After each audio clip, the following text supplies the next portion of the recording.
Welcome to the Beehive, where we turn business and financial buzz into actionable insights.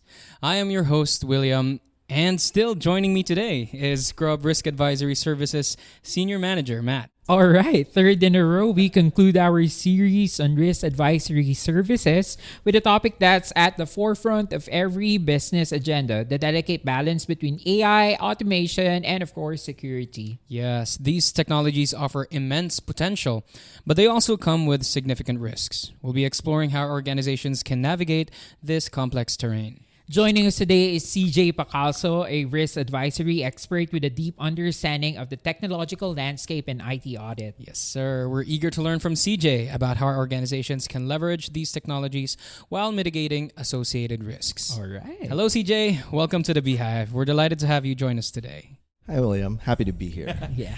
Can you maybe introduce yourself a little bit to the audience? Yeah, hi. So I'm CJ, and here at Scrubbed, I am an IT audit manager. And I've been in the industry for about 14 years now, primarily doing IT audit and compliance, really. Really? For 14 years? Yeah, that's amazing. All right. Well, I think we should dive into that, right? I think so. We have lots of topic to cover. First question really is, what's hot in the world of emerging technology today? So, thinking about it, there's never really a dull moment in information technology. Mm-hmm. So when I was starting out my career about 14 years ago, back then, the technology that was gaining ground was the Internet of Things. Mm-hmm. So that's the same time when smartphones really gained popularity. And it really didn't stop with smartphones. It's like people were thinking, what other devices could we connect to the Internet?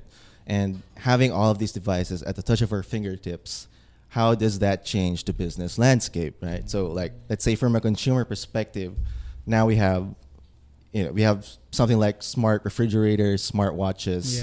Yeah. We have even smart light switches, right? So you can really see how with the start or with the boom of the Internet of Things, it really changed the landscape of the development. And you can see how that further feeds on into how technology has evolved with the next big thing in technology, which is cloud technology. Cloud technology. Mm-hmm. So moving to cloud technology, right? This is it's a way of broadly delivering a range of computer services over the internet.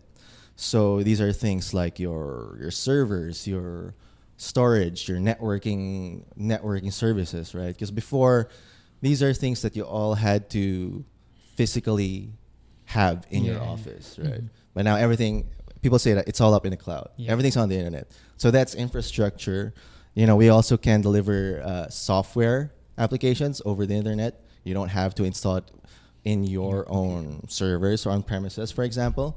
And even entire platforms are available through cloud technology. And after cloud technology, really, we're looking at the next big thing when it comes to emerging technologies. So right now, the hot topic is AI, or specifically generative AI. Yeah, everybody's using it. You're right. I mean, with ChatGPT, right? Everybody wanted to see what it's all about. So the thing about AI is, and really this is brought on by the internet, with the amount of data that's currently out there, the amount of data that's available, it's all accessible. It's been used to train AI to be able to provide human-like interactions like answering queries, providing suggestions based on user data, and so on.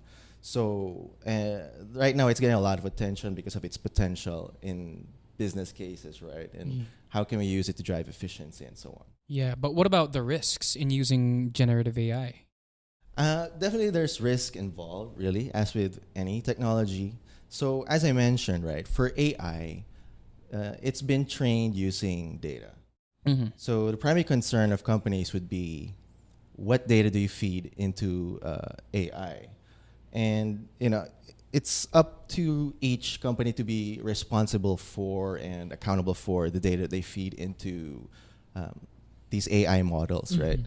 So, like, an easy thing to avoid would be, don't put any sensitive information or PII or PHI into your AI tools, because that will just increase your risks for, if ever you do get hit with data breaches, right? Yeah. Yeah, Matt, I remember the day where generative or ChatGPT was announced all throughout the internet. I was like, this is wild. This can be used for almost anything, to be honest. But do you remember the time where you started using it inside the company, like as a means of streamlining your process? Right. And I think that's basically what CJ was talking about in terms of the highlighted usage of generative AI in terms of curbing at least our KPIs or key performance indicators for efficiency and as well as cost benefit analysis. Normally, like, for example, a script generation or like content generation that would normally take hours and hours to generate on a manual basis, AI already has the capability of big data, historical data that was basically put into it after years of exposure to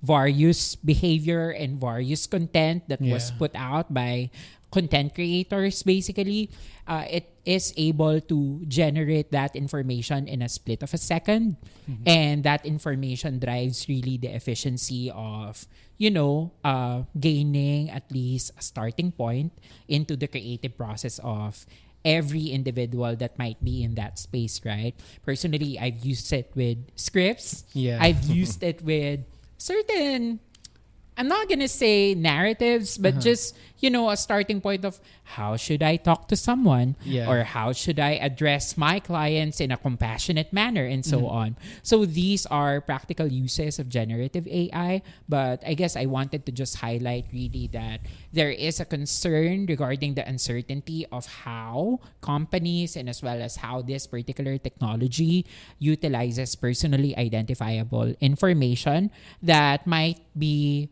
very risky, that might be exposing us to different kinds of risk. And I think that would be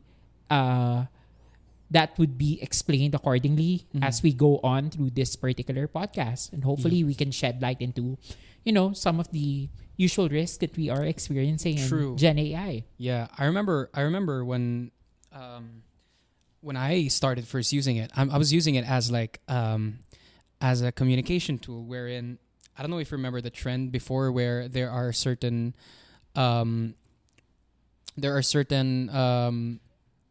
individuals on the internet that's completely AI before even this generative AI like I don't know if you know SimSimi. Do you remember that? You know that, guys? I remember hearing about it. Yeah. So you're talking to this little cute animal. He was a good friend. Yeah, exactly. And that in the very first stages of generative AI, especially ChatGPT, that's what we're using it for. Like, hey, how was your day? And talk to me about this, talk to me about that.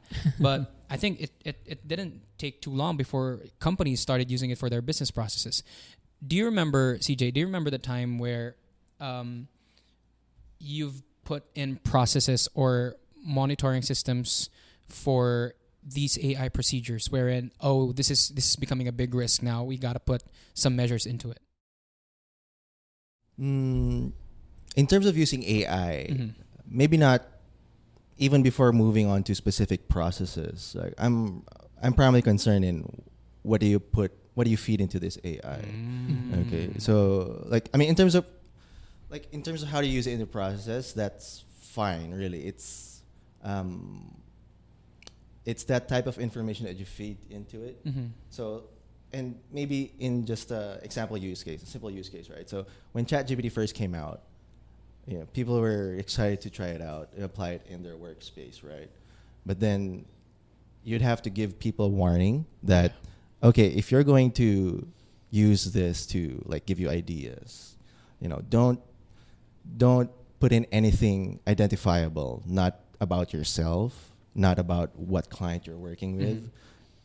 Anything that would give a hint on who this client or this person you're working might be. Yeah. Right? Because people on the internet are crazy. They can put two and two together with just the most minimal of information, right? So for personal use cases like that, I always remind my team to be as generic as possible. Anyway, your use of AI supposedly should be just to help kickstart an idea into an idea into whatever you're working on right now. It's not really supposed to be the end product that you're going to use. Yeah, well, it is concerning, very concerning. But still, I mean, the development of AI is still quite like an exciting, super exciting advancement in technology, right? Yeah, it definitely is. So, as I mentioned earlier, AI, it's catching a lot of attention. So all eyes are on it, right?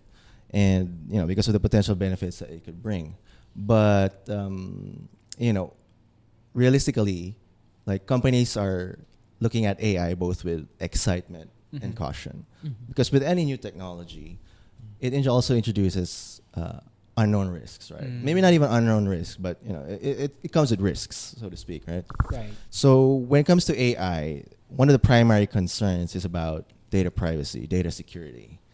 So going back to a recent study, there was a survey done where it basically asked participants how many of them have encountered a data breach in the past 2 years. And this study was done in 2023. So from that study, about 60% said that they experienced a data breach in the past 2 years. So that's, that in and of itself is pretty alarming because that's more than half. More than half of companies are experiencing a data breach, right? But it doesn't really stop there. There was another study where participants were asked, what was the cost of this data breach? Well, what is the dollar amount of the impact of this data breach, right? And from the participants, about 36% said that the cost of the data breach was about at least $1 million. Wow. At least $1 million.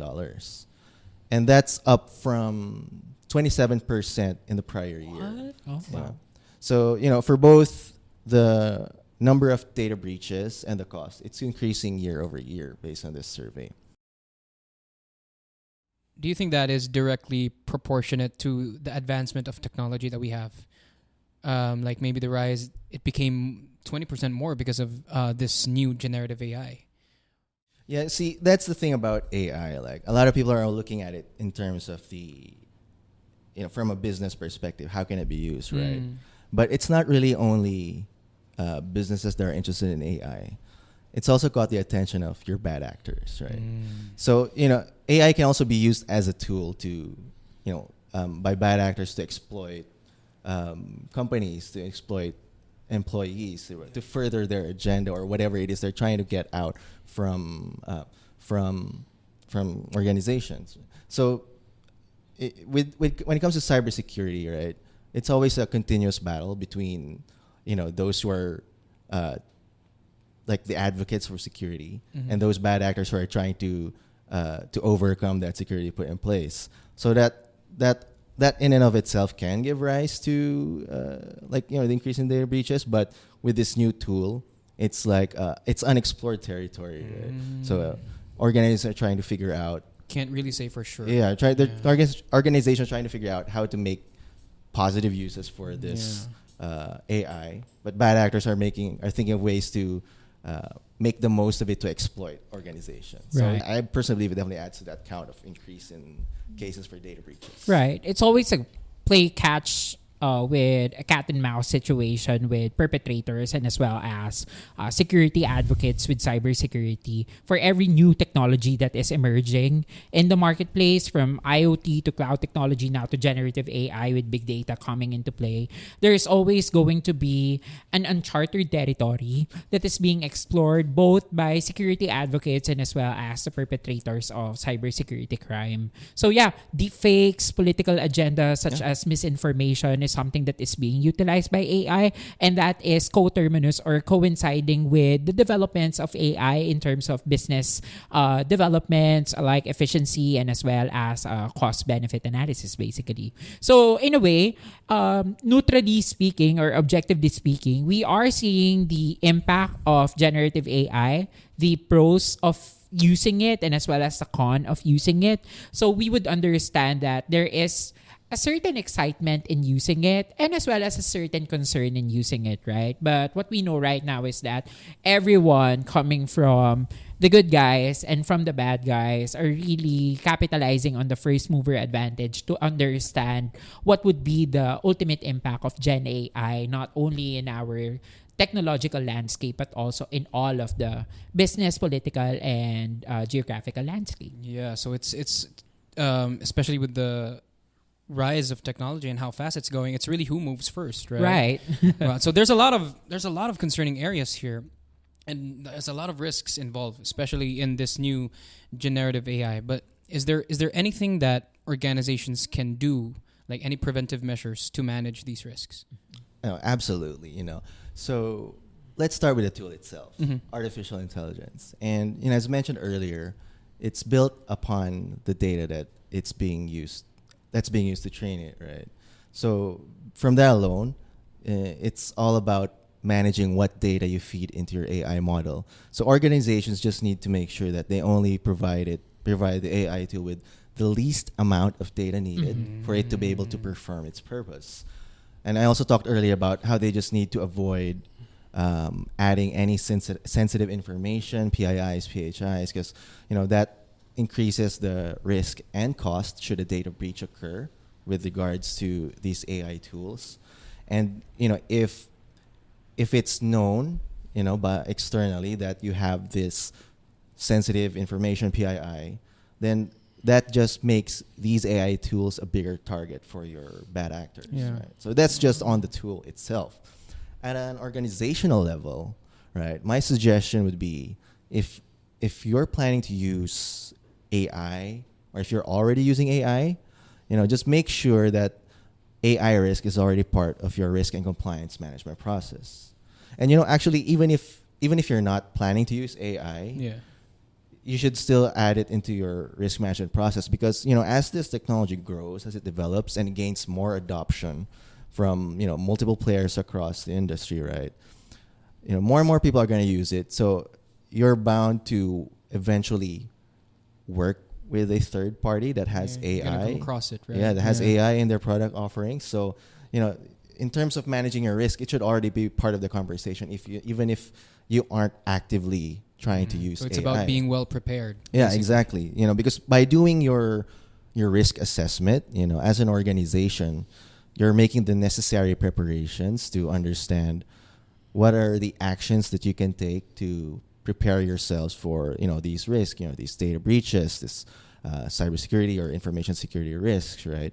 And it also helps you plan out your resources to handle those risks. It's not only about coming up with a plan; it's also about executing, right? Yeah, that's so true. when you already have that ironed out not really ironed out, but if you already consider that as part of your risk assessment, then you're setting yourself up for success to tackle AI, regardless of how you plan to use it. Right. And it's important to reconcile that particular thought with the discussions that we're having about the basics of internal control a while ago, that risk assessment is really an important activity for us to future-proof our business. And future-proofing our business also includes basically our considerations over generative AI and cybersecurity issues in general, because these risks are expected to be discussed, identified, prioritized, and as well as responded to by our top management or every organization's management. So that all checks out in terms of making sure that we are still consistent with our professional advice for organizations to really double down on their efforts to conduct their risk assessments accordingly. Yeah, I've read about organizations using, I'm not sure if you could fact check me here, about using frameworks as a preventive measure, maybe, or as a safeguarding process. Yeah, definitely. Apart from your risk assessment, specifically geared to AI, organizations probably just also want to beef up in terms of their cybersecurity, their information security, right? So where would they turn to if they wanted some guidelines? And that's where the frameworks that you mentioned come in. So in terms of frameworks that can help with security, you have your NIST cybersecurity framework, and you also have your ISO 27001. Right. So these both provide best practices in terms of how to manage your security, in your environment. Can you give me like a very concise answer to what these two are? Like, is it a cloud-based tool that For these two frameworks. Yeah. Essentially, it's a guideline. It's like It's a standard. principle, It's a perhaps. principle. Yeah. Oh. So Yeah. you follow it. It's like a checklist wherein you have certain processes that you have to consider, or like pillars that you have to consider in order for you to say that you are operating in the intended manner on how are you going to address certain risks that are peculiar to the information technology industry. Yeah. So, like for example, a very simplified example is like if you wanted to learn how to cook a dish, Right. you look up a recipe. Yeah. So in this case, if you wanted to improve your cybersecurity, you look for these frameworks. You look at these frameworks. They're gonna tell you how. Right? Maybe not directly, but at least they're gonna give you guidelines. Right. Like this is what you need to have in your environment to help manage your cybersecurity, to help protect your data. Right. Gotcha. And mostly, if other firms or certain organizations would not have the capability and as well as the familiarity to conduct these particular assessments, they usually turn to certain third-party service providers in order for them to consult on the application and implementation of these particular frameworks, recognizing that these frameworks might be highly technical in nature.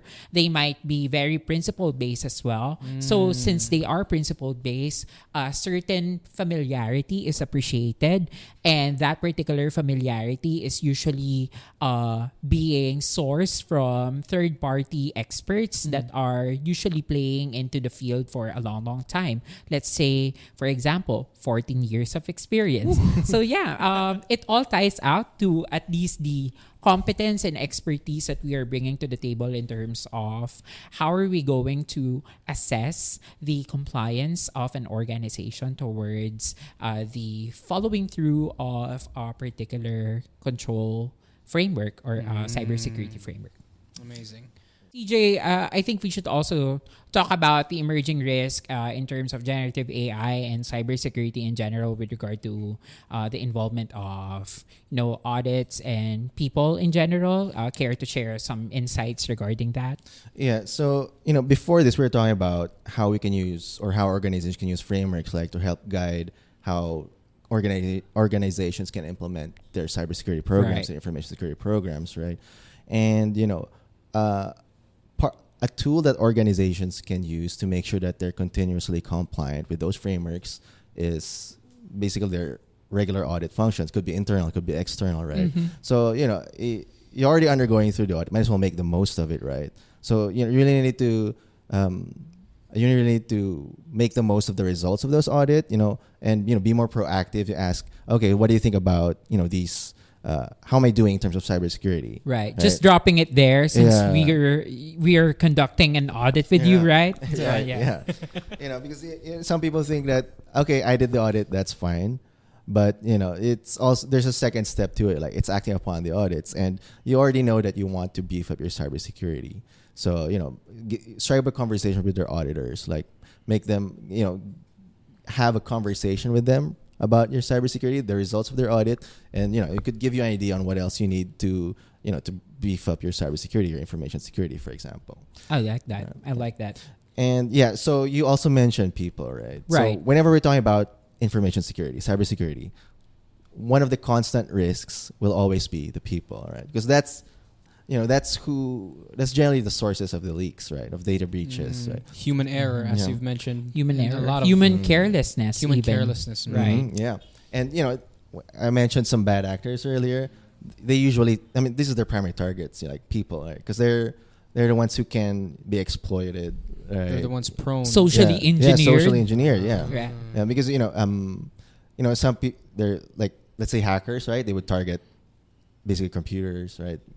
But people, it's also it's like a different dance to it, right? So if you're really good at social engineering manipulation, then the amount of information that you can get from people is really quite valuable. Staggering, yeah. It could be your entry point into these organizations, right? So in terms of managing people, right, most organizations already have some form of security awareness training, right? So in terms of managing the risks involved with AI, then you can just fine tune your security awareness training to help educate your users about AI. Mm-hmm. You know, how can your employees responsibly use AI, and you know what are the how can they avoid being exploited using AI? You know, how do you identify, like, let's say something that could be a fake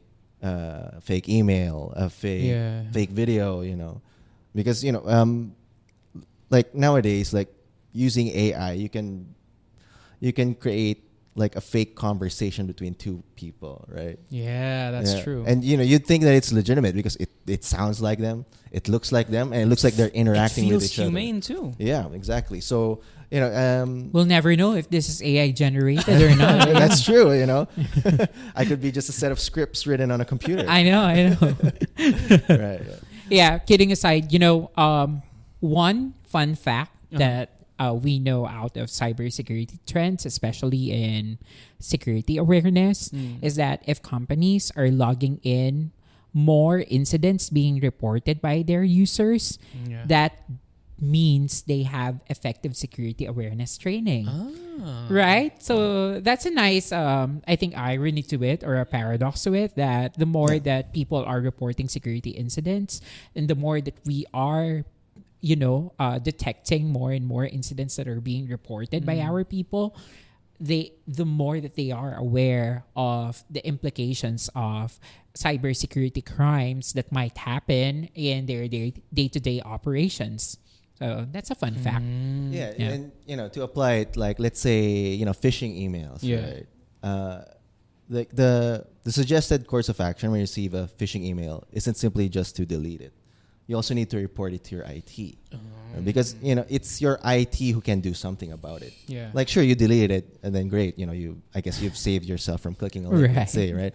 But it's your IT who's gonna inform all other users that to avoid this email, like don't to remind people that, okay, we're currently receiving a large number of phishing emails, so make sure here's some guidelines, right, that should have been explained in our security awareness training. So it's really up to your IT or your IT department to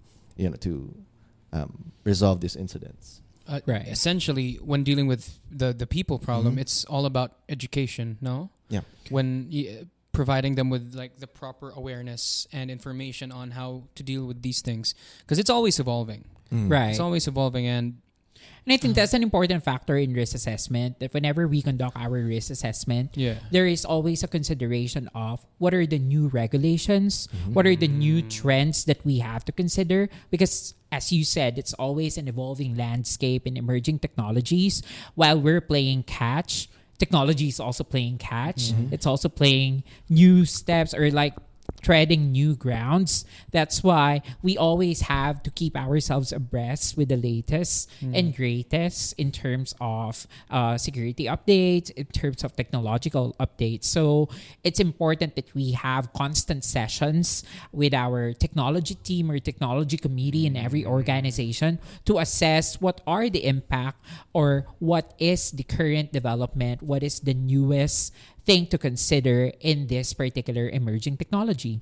So I guess that completes at least some of the risk or considerations that we have in dealing with generative AI or a new technology in general. That's true. So anything more to add? Sorry, CJ. Yes, to add to what Matt said, right? That's really true. Like, especially at looking at AI right now, it's fairly new, so we can expect that it's still going to make great strides in terms of its developments, and with that, it's also going to introduce additional capabilities, vulnerabilities, right? So organizations, they should be aware of what are these developments for AI, and it's the same for frameworks, for regulations, keeping up to date because as AI develops, there's a chance that regulations will already, will come up with some new regulation or policy that addresses AI. Frameworks like, the NIST cybersecurity framework or ISO's framework, there's a chance that they will add specific guidelines that could cater to AI.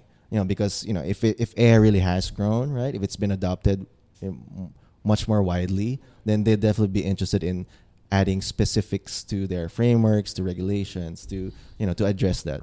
That's true. So we've talked about generative AI. We've also mentioned other past technologies, like you've said, cloud technology and the Internet of Things, Internet of Things, IoT, right? yeah. Yeah. So aside from those, are there any other notable developments in the technology landscape in the recent decades?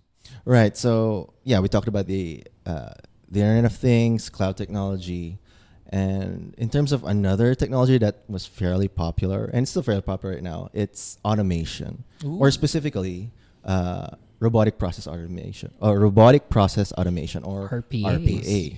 Right. So it's it's a concept that caught organizations' attention because again, it's all about driving efficiency and cost benefits, right? So with automation, you're able to take these tedious tasks and make them much more efficient. With minimal human intervention, which we talked about earlier, was a primary cause for errors, right? Well, it's important to note that these are emerging technologies. RPAs, I think, exist already way back as a concept in the 90s, if I'm not mistaken. However, it's just gaining traction right now, mainly because there are certain technologies that are being introduced and are being considered together with RPAs, like the Gen AI, cloud technology, Internet of Things. They all feed to what would be the process for us to automate manual components of the business. And that particular analysis widens the gap from what is the current state to what should be the future state, because we are envisioning a future state that is already evolving in our emerging technological landscape. Let's say my future state from 5 years ago is different from what I would envision as a future state of my business given the current capability of technology. So it widens the gap if ever we're failing to play catch or to catch up with the latest technology as with our current state. So it's really important for us to, push for this particular service of conducting or analyzing what would be our opportunity to automate our business, mainly because if we stay on a manual perspective, or like we stay with our processes being done manually, there is a widening gap between what is the current capability and what is the best standard, like gold standard process as compared to what we're currently doing. Yeah, but I want to tackle on that terminology, RPA, robotics process automation, right? So for me, it gives the same idea that it's very related, or that it's similar to artificial intelligence in of itself. Are they not the same concept, maybe? Not really, actually, because they kind of offer different solutions, right? So, like, at a high level, RPA is process-driven, and AI is more of data-driven, right? So if we talk about RPA, so it's process-driven in that, what it does is it takes over tasks that tend to be repeatable, tedious, that used to be done by a person, right? And it does it autonomously. So with that, it usually focuses on repeatable tasks. So essentially, you can create a specific set of business rules that it can follow, and it can continuously just repeat with minimal intervention. And looking at AI, it's data driven because it's trained using data, a combination of data analytics and machine learning. And with a combination of those two, it provides you with a human-like interaction with AI. So that's a difference. So like, to better explain it, like if we go back to, like, let's say your phone service, right? Back then, if you had a problem with your phone service, so you need to reach out to your customer support, right? Yeah. So what you do is you'd call customer support hotline, you'd be placed in a queue, and you'd wait until an available agent is available so that you can talk to them, essentially, right? So with RPA, an example of how RPA comes into customer support really is the introduction of self-service tickets. Sometimes you can go to a website, they can ask you to fill out a ticket. Yeah. So you can put in, you can select from predetermined list of issues, right? And then you can give in specific details, and you send it out. It gets sent to your phone service provider, and usually you'd receive like some sort of automated email response, right? And maybe it could come with some basic instructions about your issue, or if it's something that's a bit more complex, then somebody from customer support will just contact you when they're available, right? So the difference is, you rather than you waiting in line, right, by submitting that self-service ticket, you've already provided your customer support with the information. You're just waiting for someone to take a look at it and contact you if you need to do any additional actions, for example. Just remove all of the hassle. Yeah. From before, Right. So it's much more faster than waiting in line for a call, for example. Now, how would AI handle customer support?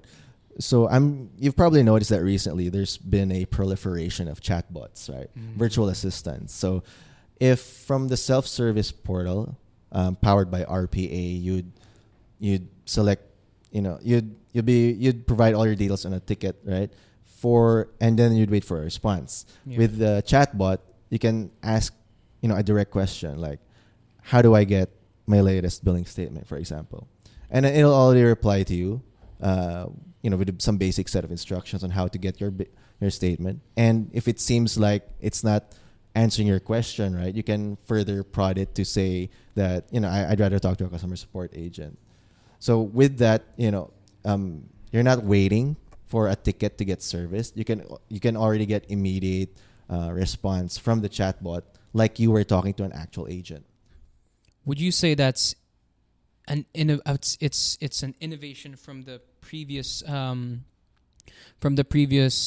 innovation before the ticket system that you're saying, with the introduction of this AI? Yeah, because the thing with tickets is you're kind of limited to what options are available on a ticket. So when you create a ticket, like you need to select what your issue is related to, billing, additional phone line, for example, and a whole new set of hurdles, basically. Yeah, so you need to select, from those, and if it's not there, if whatever issue, if your issue isn't answerable by the whatever's available on the ticket, right? You're still gonna wait for customer support to look into it, and they'll give you the instructions. But with a chatbot, if it's been properly trained, like you can ask a question directly, and it also give you a direct answer. So you already get your first response immediately. So it's adding another piece of technology on top of the innovation before. Is that right? Is that analogy? Does that seem right? Yeah, in a way, definitely. I foresee that AI and RPA will work hand in hand in some way. So, but in those two specific examples, maybe they're kind of separate. They're separate solutions at that point. But in the future, I'm sure we'll see some modifications of the current solutions available. And there is an emerging, let's say, consideration over how are we going to reconcile what RPA, what AI presents as an advantage as compared to, the general achievement of the objectives of a particular business based on their values or value proposition in general. Like, for example, if a business would have its core value as having that particular touch or like having an interaction or direct interaction with its customers to increase its particular experience, they would normally be, let's say, conservative in terms of adopting AI technology, mainly because they wanted to present to these people that they are a business that focuses on human experience rather than focusing on efficiency. So that particular topic is not really an emerging topic per se, because it's been going around for ages. Like, how do we make sure that we are still humans in the advent of technology and so on? But it's definitely a concern that is always being balanced by the technology leaders of today, that they wanted to still recognize that in achieving certain value proposition of organizations, they have to play smartly and intelligently with the usage of AI and making sure that the nuances that it presents is something that is considered. So earlier you shared with us some of the risks with using generative AI, right? That's probably true anytime organizations adopt new technologies, right? Yeah, exactly. So in your experience, right, with the 14 years, lots of years, Awesome. what are some general pieces of advice that you have for organizations that want to adopt to these new technology? I mean, in terms of managing the risks that are involved with it. Yeah, so whenever an organization would want to adopt new technology, right? So I'm sure that they've already gone over in terms of, what potential benefits this technology would bring. Like, what are all the plus sides, the benefits in terms of efficiency, of cost effectiveness, and so on. So if I were to give a piece of advice in terms of how to implement technology, I think my first advice would be to start with your risk assessment. Make sure that you do the proper risk assessment for any new technology you want to implement, because this is where you're going to ask questions like, when I implement this new technology, do I have the right people trained on how to use them? Like, do people know how they're going to make use of this new technology? And in terms of if something goes wrong once it's been implemented, do I have the right support, whether that's internal or external support, to be able to get these problems fixed, right? If I'm thinking of getting a third party involved, right?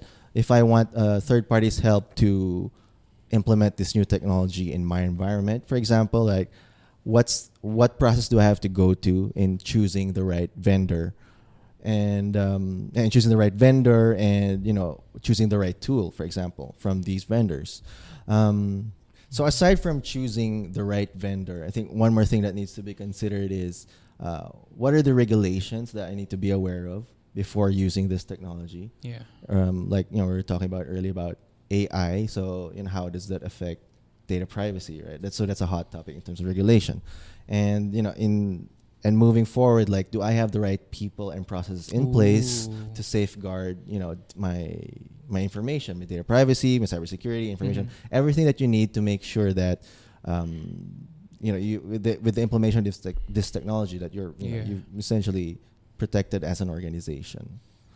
So with all those things considered, like you by doing the risk assessment, you're essentially preparing yourself to make sure that the implementation goes as smoothly as possible. Yeah. And you want to do this as early as possible, because by taking all of these considerations early on, you're going to save yourself a lot of headache further down the line, right? And you might be thinking that who should I be talking to about this, right? Or who's asking these questions? Who's thinking about them? And is somebody in my organization thinking about these, right? So my suggestion is to talk it over with your risk and compliance team, maybe your internal audit, but if those functions are limited within your organization, then you can always consult with an external advisor, a consultant, to help manage these, to help you navigate these questions. Yeah. Right. How, in your experience, Matt, in risk advisory or in risk management or in risk assessment, are these systems or these areas that CJ has talked about, are these things always considered as a guideline, maybe, or sometimes are there other areas that you're kind of thinking about just because of the specific situation that you are in? Well, in any circumstance that would involve a technological dilemma, a cybersecurity dilemma at that as well, important thing to do is whether compliance to a particular framework is something that is followed through by a particular company. If they are uncertain whether they have been complying with an established framework at that, they could always ask their experts inside, or whether there are experts outside, their trusted advisors perhaps. Yes, this is me laying it on thick, camera B. All right. So apart from that, we also can tap the resources that are provided by your trusted advisors as well in terms of having an assessment or a gap assessment at that for the latest processes that should be implemented as compared to what is currently being done as a design of your internal controls, considering cybersecurity and as well as information technology landscape in general. Apart from that, I believe any technology, any system, any emerging item that would be introduced to the company's operations, it's not always going to be a mutually exclusive decision between choosing efficiency through technology and automation and as well as managing risk. In fact, they go hand in hand. It's always going to be a concept of, if I introduce a new technology, it is a must that we have to consider how are we going to manage the risks that come with it. Yeah. How are we going to mitigate risks that would be attributable to the adoption of a new technology? And that particular concept might be complicated if we go down to the nitty-gritty details of it. So it's important that we have a brainstorming session with those who are well and are adept in terms of the concept that we are trying to understand, or whether we can also consult, again, our trusted advisors to have a conversation and at least gain insights from how are we going to stay ahead of the curve. Maybe someone with 14 years of experience, right? Maybe someone who's working in Scrub, perhaps. Who could that be? All right. I think that's it. Is there anything left that you guys want to share? No. No, yeah. I mean, that sounded like a lot. So our discussion today has been very, very enlightening, to be honest. It's clear that the intersection of AI, automation, and security is a very complex and ever-evolving landscape. CJ right here has provided a landscape and an invaluable insight into the challenges and opportunities that our organizations face in terms of cybersecurity and information technology in general. Yes. As we wrap up this series, we want to thank you for our listeners for joining us on this journey through the world of risk advisory. We hope these 3 episodes have equipped you with the right knowledge and tools to navigate the complex risk landscape, and hopefully we are activating the better conversation surrounding risk management, governance, and controls. Be sure to subscribe to the Beehive for more thought-provoking discussions on business and technology. Until next time, this is Matt. This is CJ. And this is William. Thank you for listening. Thank you.